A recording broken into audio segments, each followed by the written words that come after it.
There are 2 trillion galaxies out there and total silence. The math says the sky should be screaming with alien signals. It isn't. And the reason might be the most unsettling idea in all of science. Stay with me because the answer flips halfway through. Before we go on, if you find this sort of thing worthwhile, do consider subscribing. It genuinely helps. In the summer of 1950, physicist Enrico Fermi was walking to lunch at Los Alamos with 3 colleagues. They were joking about a New Yorker cartoon showing aliens stealing trash cans. Then, halfway through the meal, Fermi looked up and asked a question so simple it has haunted science ever since. Where is everybody? Think about what he meant. Our galaxy is about 13 billion years old. It contains between 100 and 400 billion stars. Even if a civilization spreads slowly, say colonizing one nearby star every 10,000 years, it would still fill the entire galaxy in just a few million years. That's a blink. So the galaxy has had time for civilizations to spread everywhere thousands of times over. And yet, when we point our telescopes at the sky, we hear nothing. No signals, no megastructures, no probes. Not even a suspicious glint. That's the paradox. The universe looks empty, and it shouldn't. In 1961, astronomer Frank Drake tried to pin down the odds. He wrote an equation that estimates how many chatty civilizations should exist in our galaxy right now. It multiplies things like the rate of star formation, the fraction of stars with planets, how many planets can host life, how often life becomes intelligent, and how long civilizations last. Plug in cautious numbers, and you still get thousands of civilizations. Plug in optimistic ones, and you get millions. Even the most pessimistic serious estimate gives at least a handful. And here's the kicker. We now know that planets are everywhere. NASA's Kepler telescope found that roughly 1 in 5 sun-like stars has an Earth-sized planet in the habitable zone.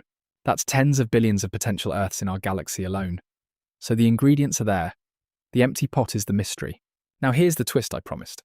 Economist Robin Hanson proposed a chilling idea called the Great Filter.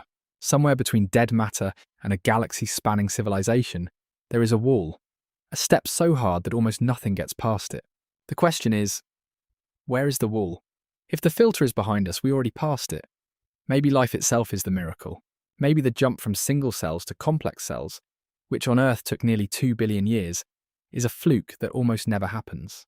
If so, we're rare, and the silence makes sense. But if the filter is ahead of us, that's a problem. It would mean every civilization that reaches our level destroys itself. Nuclear war, runaway climate collapse, engineered plagues, bad AI. Something reliably kills them, and we're next in line. This is why some scientists actually hope we don't find microbes on Mars. Because if life is common but civilizations still aren't, the filter is ahead, and we're walking toward it. But the Great Filter isn't the only answer on the table. Let's walk through the alternatives, because some are stranger than the paradox itself. First, the zoo hypothesis. Maybe they're out there, but they're deliberately leaving us alone. Like park rangers watching a nature preserve, they don't interfere because they want us to develop on our own. Uncomfortable, but not crazy. Second, the dark forest theory. From Chinese author Liu Cixin. Maybe every civilization stays silent, because broadcasting your location is suicidal.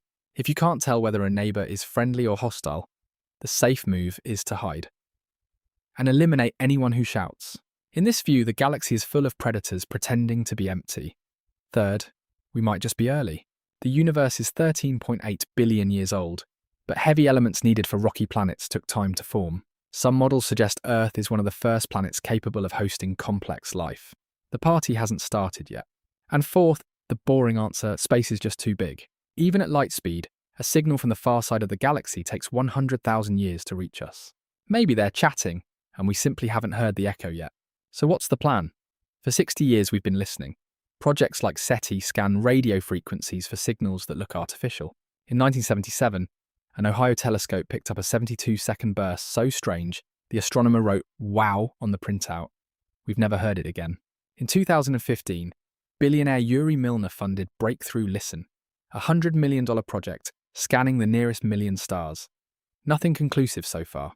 We're also looking for techno-signatures, signs of alien technology rather than radio chatter, waste heat from massive engineering projects, weird dips in starlight that might indicate structures around a star, strange chemicals in a planet's atmosphere. And soon the James Webb Space Telescope and its successors will start sniffing the air of nearby exoplanets, looking for oxygen, methane, and other fingerprints of life.